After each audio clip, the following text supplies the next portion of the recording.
Well, once the big idea of Darwinian evolution and its implications for human beings, once that general idea, which is basically the idea that we are purely natural creatures, sinks in, then we begin to ask more particular questions. And the two questions that Darwin deals with briefly here are very close to home. What he calls the high standard of our intellectual powers and moral disposition, which basically is the idea, that human beings do see themselves as sui generis, as one of a kind, as different from the animals. And if we point to the features of human beings that make us different, certainly the power to reason, which is our intelligence, and being moral creatures, having a sense of good and evil, are very, very deep ideas. Certainly, the idea that human beings are essentially rational creatures is a very, very ancient and deep idea in terms of how human beings see themselves, how they define themselves. It certainly is at the center of Greek philosophy, and the idea that human beings see themselves as moral creatures and that this makes them different in kind from the rest of the animal world is, of course, a very important idea in the Genesis story. What Adam and Eve eat of the fruit of the tree of the knowledge of good and evil in Genesis, it's certainly this incredibly important distinction then that all human beings carry, that they have a sense of good and evil.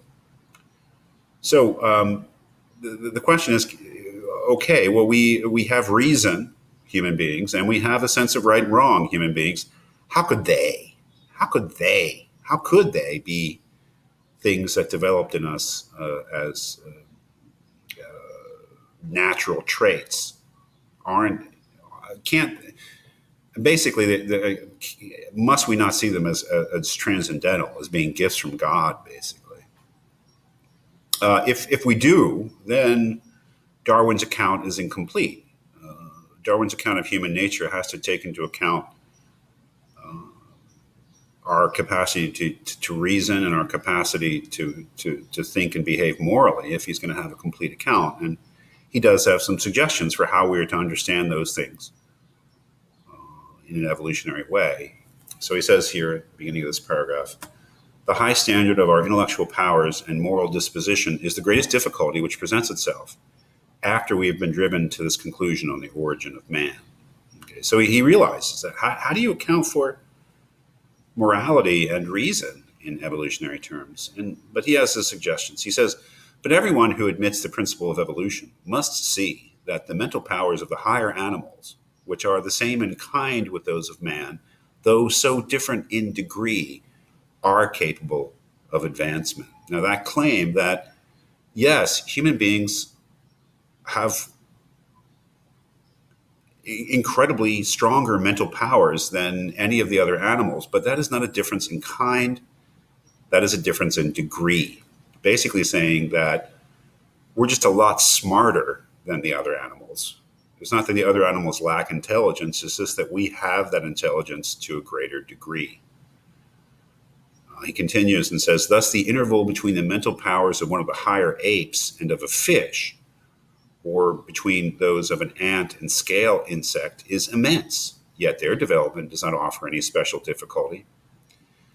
That's a really interesting point. That is, if we think of human beings, we're so much smarter than the rest of the natural world that we take it for granted that we must have had a different origin than the rest of the natural world, because that gulf is so great. But then he says, well, think of a chimp or a gorilla and their level of intelligence and compare it to a fish. Now, what he's saying is there's a huge gap. There's a huge chasm between the intelligence of a fish and the intelligence of a chimpanzee, which is undeniable. Yet we don't see that as problematic. We just lump all of the animals together, but clearly some animals are incredibly more intelligent than other animals. How do we account for that? Well, that basically that intelligence can develop. He continues and says, for with our domesticated animals, the mental faculties are certainly variable, and the variations are inherited. Basically saying that we can, just as in domestic creatures, we can breed a cow, a variety of cow to produce more milk, or a variety of pig to produce more meat. We can also breed for intelligence. We can breed a smarter cow, a smarter pig, a smarter dog. Therefore, the conditions are favorable for their development through natural selection, meaning development of intelligence through natural selection. The same conclusion may be extended to man. And when he says man, he always means human beings. Right?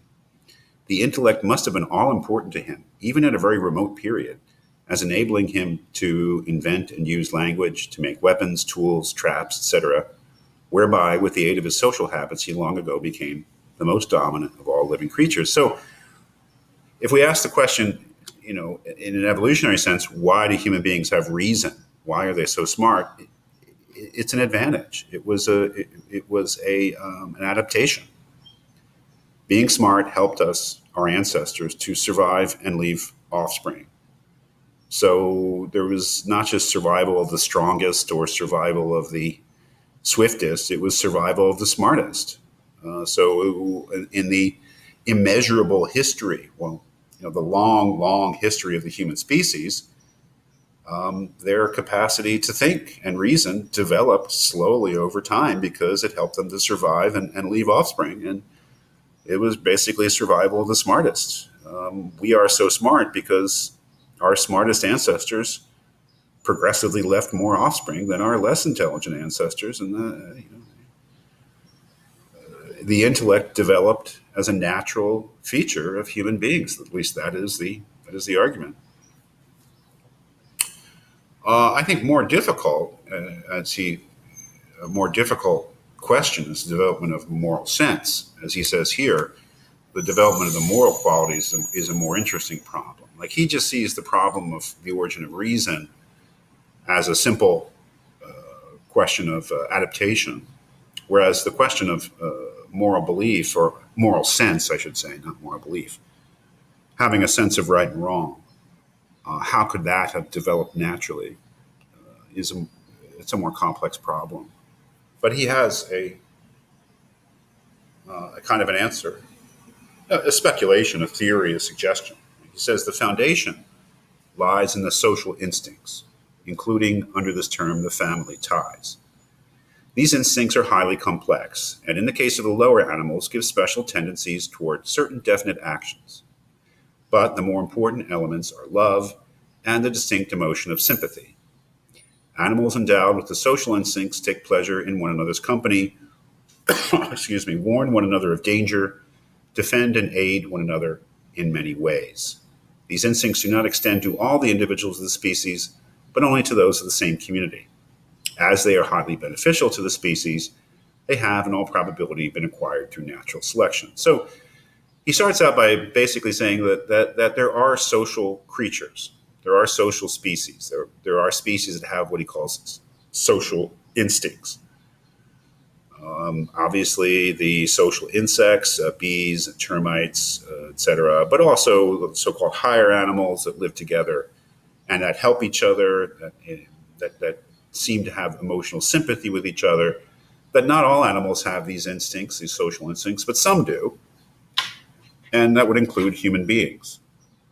So presumably, it's not too difficult to see that these other creatures develop their social instincts through some form of evolution, and that perhaps we did too, right? That is, the human beings could have become a social species in the same way as the non-human creatures, as he says, because they are highly beneficial to the species. But of course, that's not morality. Having social instincts is not morality. Having social instincts is not the same as having a moral sense. As he acknowledges in the next paragraph, where he says, a moral being is one who is capable of reflecting on his past actions and their motives, of approving of some and disapproving of others. And the fact that man is the one being who certainly deserves this designation is the greatest of all distinctions between him and the lower animals. So how do you, being a moral being is not the same as being a social being, a being with the social instincts. You have to have the capacity to reflect on your past actions, disapprove of some and approve of others. How could that possibly have evolved in us? He says, but in the fourth chapter, he continues here, I have endeavored to show that the moral sense follows, firstly, from the enduring and ever present nature of the social instincts, secondly, from man's appreciation of the approbation and disapprobation of his fellows, and thirdly, from the high activity of his mental faculties, with past impressions extremely vivid, and in these latter respects he differs from the lower animals. Owing to this condition of mind, man cannot avoid looking both backwards and forwards and comparing past impressions.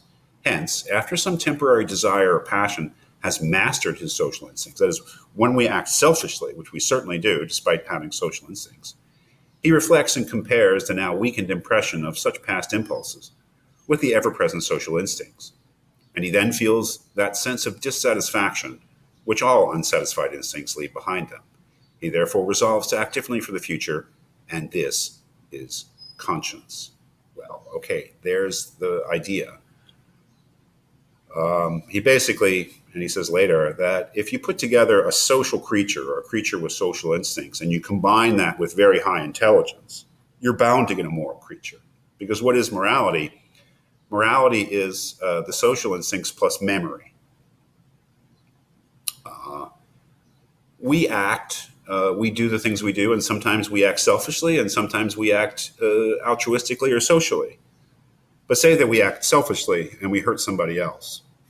Well, as we're thinking over our day, kind of unconsciously or naturally remembering our day, we remember doing that selfish act. But whatever selfish impulse it was that made us do that selfish act is now, dormant, but our social instincts are still there. So what he's basically saying is that our social instincts kick in when we remember doing the selfish thing. And as he says, he then feels that sense of dissatisfaction, which all unsatisfied instincts leave behind them. That is, it's remorse or guilt. So I don't know if that's exactly a satisfactory explanation for the origin of our moral sense. Simply putting together social instincts with the intelligence that would allow for memory so we can relive things in our minds. But it's a very interesting idea, isn't it? And it may be wrong. I mean, it may be incomplete. It's very, very controversial still to try to derive human morality from human evolution.